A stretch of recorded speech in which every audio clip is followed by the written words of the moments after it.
მიუნხენის უსაფრთხოების კონფერენციაზე გამგზავრებამდე შეხვედრებს განაგრძობს საქართველოს მეხუთე პრეზიდენტი. სალომე ზურაბიშვილი პირადად იღებს ინფორმაციას შიდა აქტორებისგან, რაზეც როგორც ჩანს, აქცენტს გააკეთებს გერმანიაში შეხვედრებზე.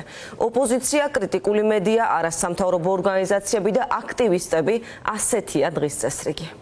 უსაფრთხოების მნიშვნელოვან საერთაშორისო ფორუმს წელს მეორედაც გამოტოვებს ოცნება.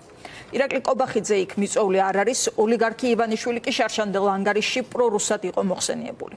აქვე ვთქვათ, რომ საქართველოდან გერმანიაში სალომე ზურაბიშვილის გარდა მიემგზავრება ყოფილი პრემიერი გიორგი გახარია. რა ინფორმაციას აგროვებს პრეზიდენტი ზურაბიშვილი, რა თქვა მან მედიასთან და ვის ხვდება ამ დროისთვის ნიკა საჯაიასგან გავიგებთ მეც ის პირდაპირ ეთერში გვიერთდება. ნიკა, გისმენთ.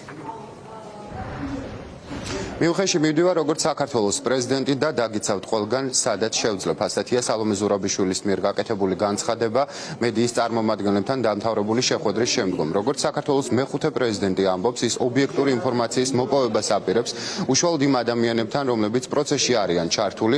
განსაკუთრებული პრობლემები, როგორც მან აღნიშნა, არის სწორედ მედიასთან მიმართებით, ვინაიდან ქართული ოცნება ცდილობს ახლა, რომ ყველგან თავისი, ესე ვთქვათ, ყველაფერი თავისი გავლენის ქვეშ იყოს, აქედან გამომდინარე არის სწორედ ის შექმნილი პრობლემები, რომელიც მედიის წარმომადგენლებს აქვს და ზოგადად ის აფასებს მძიმედ საქართველოში ჟურნალისტების მუშაობას. ამავდროულად ის ახლა ამ წუთებში უკვე ხვდება სამოქალაქო სექტორის წარმომადგენლებს და სალომე ზურაბიშვილი აცხადებს, რომ ყველაფერთან დაკავშირებით ის მაქსიმალურად დეტალურად გაეცნობა ინფორმაციას, რათა ამის შესახებ უამბობს საერთაშორისო პარტნიორებს.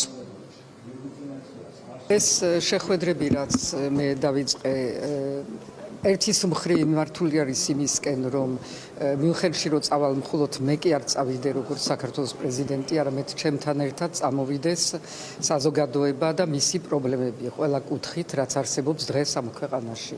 ამავე დროს ჩემი სურვილი არის და ეს არის რაც ახლა დავიწყეთ, რომ პრეზიდენტის და მისი ადმინისტრაციის ირგვლივ, რომელიც არის შემცირებული, შემჭიდროვებული, შედგეს სხვადასხვა სეგმენტების პლატფორმები. ძალიან მნიშვნელოვანი შეხვედრა იყო ესა, რომ ჩვენ ერთად ვნახოთ, რა შეიძლება გაკეთდეს იმისთვის, რომ გაძლიერდეს ქართული მედია იმ მდგომარეობაში და იმ მომენტში, როცა არის მასზე ძალიან დიდი წნეხი, იმიტომ რომ ყველა დიქტატურული რეჟიმი, რომელიც ცდილობს, რომ გამყარდეს, პირველი მისი სამიზნე ორი არის, ერთი არის საზოგადოება, მეორე არის მედია.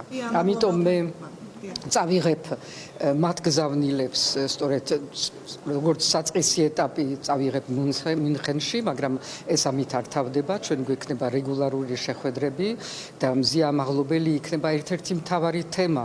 იმიტომ ის გახდა სიმბოლო ამ სიტყვის თავისუფლების, ამ წნეხის, რომელიც პირველ რიგში ვრცელდება რეგიონალურ მედიაზე.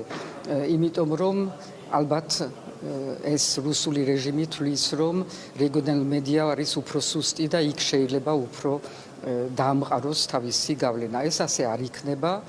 ჩვენ ერთად ვიქნებით და მე ყველას როგორც შევძლებ და სადაც შევძლებ, ყველას ერთად დავიცავ. თავის მხრივ სალომე ზურაბიშვილს დღეს არ უსაუბრია კონკრეტულად ვისთან გამართავს შეხვედრას, თუმცა ცნობილია და ეს შეხვედრებზეც აღინიშნა, რომ ეს არ იქნება ერთი შეხვედრა, არამედ ეს იქნება მნიშვნელოვანი შეხვედრები სხვადასხვა პლატფორმაზე, თუმცა მეტი კონკრეტიკისგან ჯერჯერობით მეხუთე პრეზიდენტის და შეხვედრის მონაწილეებიც თავს იკავებენ. როგორც უკვე გითხარით, აქ ადგილზე ახლა იმყოფებიან სამოქალაქო აქტივისტები, რომლებიც სალომე ზურაბიშვილს აწვდიან ინფორმაციას მიმდინარე პროცესებთან დაკავშირებით, იმ ხელოვნურ ბარიერებზე, რომელიც აქციის მონაწილეებს ექნებათ, ასევე რეპრესიებზე, იმ სასამართლო პროცესებსა თუ პოლიციის მოქმედებაზე, რომელსაც ბოლო რამდენიმე თვის განმავლობაში ხედავს საზოგადოება. საუბრობენ, რომ აქ მნიშვნელოვანია თავად პარტნიორებიც იყვნენ მეტად ინფორმირებული იმაზე, თუ როგორ ებრძვის რეჟიმი ადამიანებს, რომლებიც მათ პოლიტიკას უბრალოდ არ ეთანხმებიან.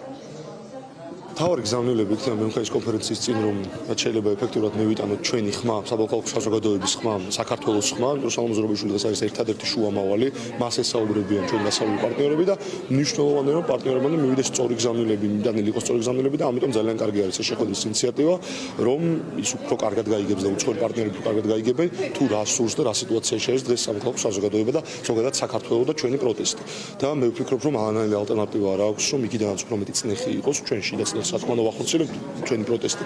თუმცა გარედანაც უნდა იყოს ეს წნეხი და ეს გზავნილი უნდა მივიდეს ჩვენს დასაპარტნიორობამდე. ჩვენი მოთხოვნა ყოველთვის ცნობილია, უკვე ამდენი თვე ამისთვის ამ მოთხოვნის გასაჟღერებლად გავართ რუსთაველზე. რეალურად ქალბატონის სალომეს მხრიდან კიდევ ძალიან საინტერესოა მისი ხედვის მოსმენა ჩვენთვის და იმ მოლოდინი გვაქვს, ასე ვთქვათ, რა იქნება მისი, ასე ვთქვათ, სამომავლო ნაბიჯები, ამის მოსმენა საინტერესო იქნებოდა. დანარჩენ შემთხვევაში აქ გარკვეულწილად ჩვენ რაღაც ეტაპს, ასე ვთქვათ, ჩვენი პროტესტის, ჩვენი მოძრაობის განსაზღვრავთ, სად ვართ, როგორ ვართ და თუ კი მას შეკითხვები აქვს ჩვენთან, ჩვენ მზად ვართ უპასუხოთ და ამ დიალოგის რეჟიმში ყოფნა ჩვენთვის ყველასთან მნიშვნელოვანია. სამოქალაქო სექტორის წარმომადგენლებთან აუდიენცია რამდენიმე წუთში დასრულდება. ამის შემდგომ კი საქართველოს მეხუთე პრეზიდენტი შეხვედრას გამართავს არასამთავრობო ორგანიზაციის წევრებთან. აქ უკვე იგრიბებიან ადამიანები, რომლებიც მუშაობენ სხვადასხვა მიმართულებით. ორგანიზაციები, რომელთა საქმიანობასაც პრობლემები ექმნება და როგორც თავად ამბობენ, ეს პრობლემები ხშირ შემთხვევაში განპირობებულია სწორედ ქართული ოცნების მიერ მიღებული პოლიტიკური გადაწყვეტილებებით. ამავდროულად აქ არიან ადამიანები, რომლებიც უფლებადამცველ ორგანიზაციებში არიან და დეტალურად მოახსენებენ სალომე ზურაბიშვილის ინფორმაციას იმ მდგომარეობაზე, რომელიც ქვეყანაში ადამიანის უფლებათა დაცვის მიმართულებით არსებობს. ამის შემდგომ კი დღეს უკვე შეხვედრებს სალომე ზურაბიშვილი დაასრულებს. ადლობა ნიკა საჯაია საუბრობდა პირდაპირ ეთერში.